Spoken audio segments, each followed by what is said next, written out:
जिसकी याददाश्त बहुत ज़्यादा मुतासर हुई हो, उसे ये पूछ लें कि आपने आज दोपहर को क्या खाया है, तो उसे याद नहीं होगा। लेकिन अगर आप उसे ये पूछ लें कि पाकिस्तान कब बना था, तो वो बता देगा कि 1947 में बना। 70 या 75 साल के उम्र के बाद जो 30% लोग हैं, उनकी याददाश्त जो है वो बुरी तरह मुतासर होती है। एक तो ये कि अगर ख़ानदान में पहले बुज़ुर्गों को डिमेंशिया है, तो चांसेस हैं कि उनके बच्चों को भी डिमेंशिया हो सकता है।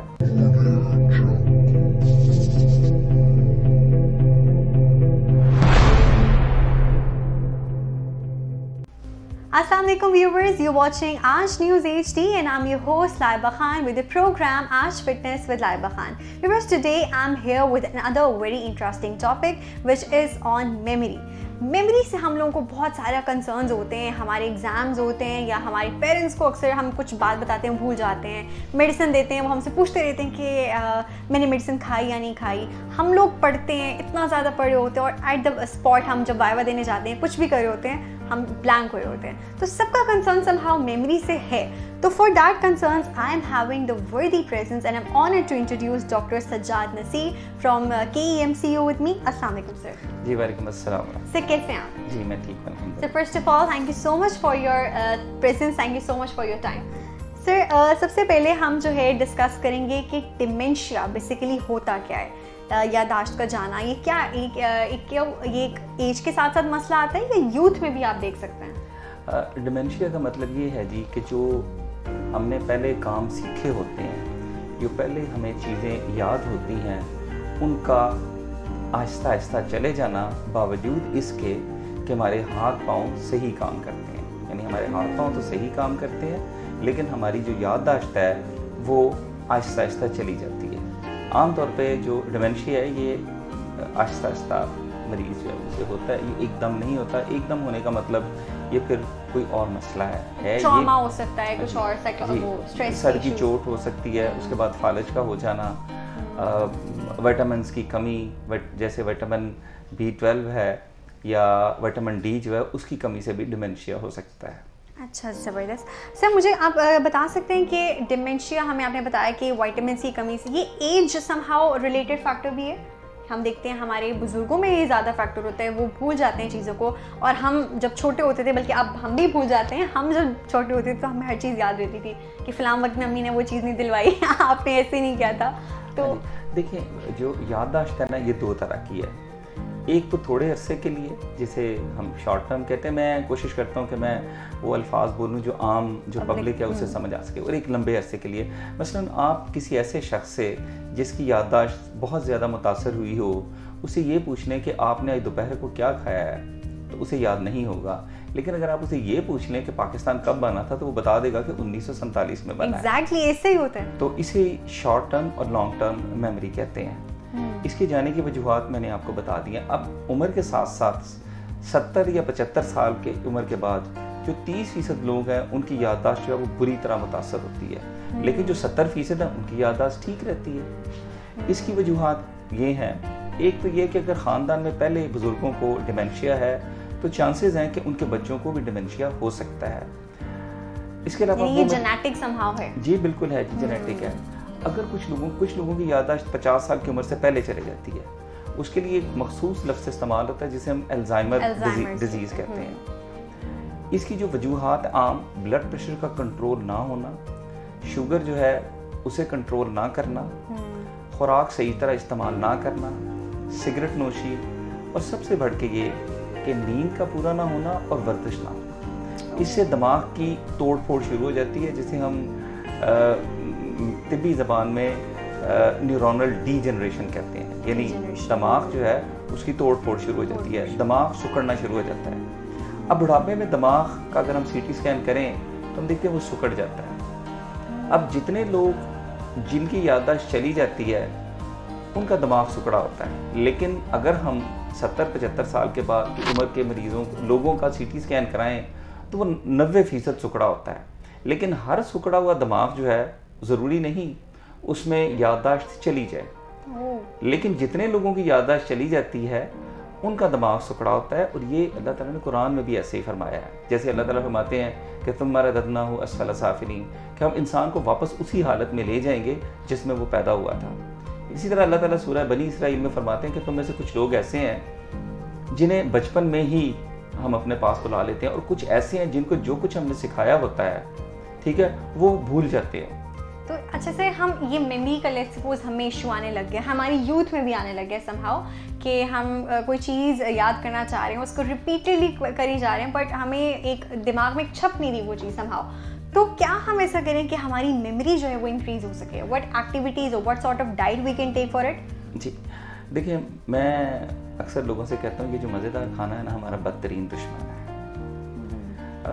अक्सर लोगों से पूछो नाश्ता करते हैं जी, हम तो नाश्ता करते ही नहीं। दोपहर को बड़ा सारा खाना खाएंगे, रात को उससे बड़ा खाना खाएंगे तो वो सो जाएंगे। लेकिन हमारा नाश्ता सबसे बड़ा होना चाहिए। तिब्बी तौर पे भी ये मुफीद है, और नबी करीम सल्लल्लाहु अलैहि वसल्लम की सुन्नत भी ये कि आप खाना नाश्ता बड़ा खाएं, उसके बाद आपने सारा दिन काम करना है। उससे छोटा दोपहर का खाना और रात का खाना कुछ छोटा उससे भी कम। इसी तरह आप सल्लल्लाहु अलैहि वसल्लम ने फरमाया कि आपके जिस्म का आप पर हक है, आपकी आंख का जो है वो आप पे हक है। तो आप रोज़ाना सुबह फजर के बाद अगर आप 20 से 25 मिनट की वॉक कर लें, बेशक हफ्ते में 3 से 4 दफ़ा कर लें, इससे आपकी याददाश्त बेहतर रहेगी। फलों और सब्जियों का इस्तेमाल ज़्यादा करें और मुस्बत सोचें। ये जो मनफी सोच है ना, ये भी दिमाग के जो सेल हैं उनकी तोड़ फोड़ करती है, और याददाश्त जाने की एक वजह ये भी है, बहुत सारे लोगों में हमने देखा है कि उन्हें ज़हनी सदमा पहुंचता है तो उनकी याददाश्त जो है वो आहिस्ता आहिस्ता कम होना शुरू हो जाती है। तो इसके लिए बेहतर है कि अपने दिमाग को वो मुस्बत रखें।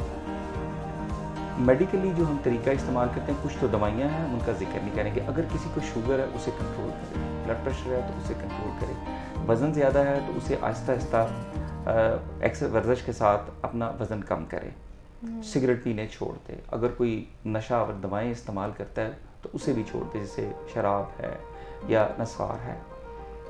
एक दफ़ा अगर ये मर्ज़ किसी को लाहक हो जाए तो पहले तो हम उसकी तहकीक करते हैं, CT स्कैन करते हैं, विटामिन B12 करते हैं, उसका विटामिन D करते हैं, और इसके अलावा उसका जो थायराइड है, थायराइड ग्लैंड है जो बिल्कुल गर्दन के सामने होता है, उसका टेस्ट करते हैं। क्योंकि कुछ लोगों में अगर थायराइड जो है वो काम सही तरह ना करे तो याददाश्त जो है वो आहिस्ता आहिस्ता कम होनी शुरू हो जाती है।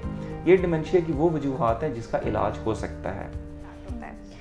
सर, सेल फोन्स का बहुत ट्रेंड है, सोशल मीडिया का बहुत ट्रेंड है। हम लोग हर वक्त, हमारे बच्चे फ़ोन्स में लगे रहते हैं, सोते हुए फ़ोन, उठते हुए फ़ोन। ऐसा कुछ रेस भी ऐसी होती है, या एक मिथ चली थी कि अपने सराहने फ़ोन को रखकर सोने से भी आपकी मेमोरी पे कुछ असर होता है? इसको मैं थोड़ा सा बदल के बताता हूँ, क्योंकि आपने बताया कि आप न्यूट्रिशनिस्ट हैं। लेकिन जब अंधेरा होता है ना, तो हमारे दिमाग में एक हदूद है जिसे पाइनियल ग्लैंड कहते हैं। उसमें से एक हार्मोन निकलता है जिसे कहते हैं मेलाटोनिन। अब ये मेलाटोनिन हमें सुला देता है। अब जब हमारे आंखों के सामने रोशनी रहेगी ना, तो ये ग्लैंड काम नहीं करेगा। जब ग्लैंड काम नहीं करेगा तो मेलाटोनिन जो है वो नहीं निकलेगी दिमाग से, मरीज सोएगा नहीं, या आम लोग जो है वो सोएंगे नहीं। जब नींद पूरी नहीं होती तो इससे भी जो दिमाग के खुलिए या सेल है ना, उनकी तोड़ फोड़ होती है। इसलिए ये मोबाइल जो है उसकी रोशनी आंखों में पड़ती रहेगी, और जो पाइनियल ग्लैंड है या हदूद है वो काम नहीं करेगी। जब वो काम नहीं करेगी तो मरीज सोएगा नहीं, या आम लोग सोएंगे नहीं, वो जागते रहेंगे।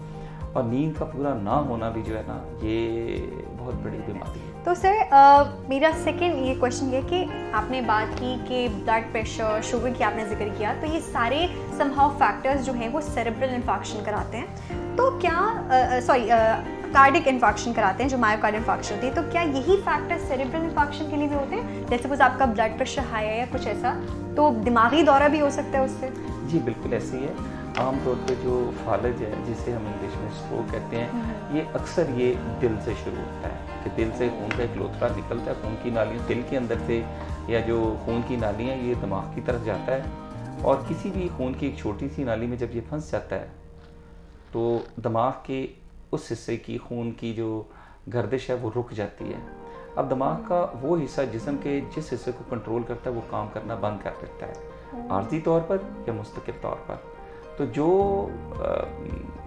बीमारियां दिल को नुकसान पहुंचाती हैं, जैसा कि आपने कहा है, बिल्कुल वही बीमारियां जो हैं वो दिमाग को, यानी डायबिटीज, हाइपरटेंशन, ये सारी जो दिल को नुकसान पहुंचाती है वही आपके दिमाग को भी नुकसान पहुंचाती है। ऐसे ही है कि अगर हमने अपने दिमाग को एक्टिव करना है ना, या चुस्त रखना है, तो उसके लिए दवाइयों की इतनी ज़्यादा ज़रूरत नहीं है जितनी सादा ग़िज़ा की, नींद पूरा होना और वर्जिश करना। सिर्फ 3 चीज़ है: सादा ग़िज़ा, नींद पूरी हो और आप वर्जिश करें तो याददाश्त कभी भी नहीं जाएगी। तो एक मिस्री डॉक्टर था, उसने ये दरियाफ्त किया, उसने कहा कि अगर आप कुरान याद कर लें तो आपकी याददाश्त नहीं जाएगी। आप देखें जो हाफिज हैं उनकी उम्र 80-80, 90-90 साल हो जाए, वो और डरते हैं। जब मौत के करीब जाते हैं तो वो और डरते हैं कि हमने आगे जाना है, उसकी तैयारी करें, वो कुरान को और याद करते हैं। तो ये कुरान को याद करके जो दिमाग का जो फिर सुकड़ता नहीं है, ये बिल्कुल ऐसी है जैसे कोई बंदा बॉडी बिल्डिंग करता है। आप देखिए एक शख्स अगर 15 साल की उम्र में बॉडी बिल्डिंग करता है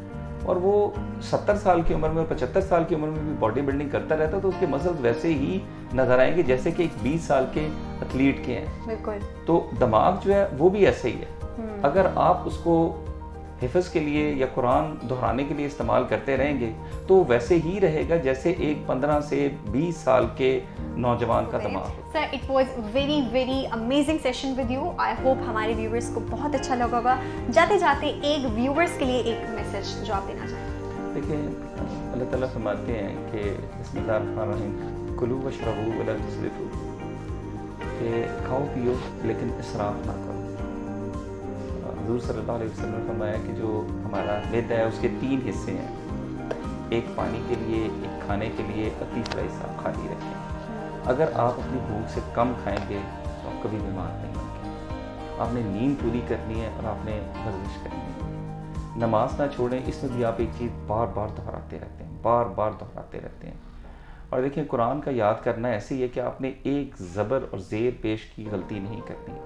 जब आप कुरान के 610 सफ़े याद कर लेंगे और इसको याद करने के लिए कोई उम्र नहीं है तो आप देखेंगे कि आपकी याददाश्त कभी भी नहीं जाएगी इंशाअल्लाह, और कभी भी नहीं जाएगी। ज़बरदस्त, माशाल्लाह।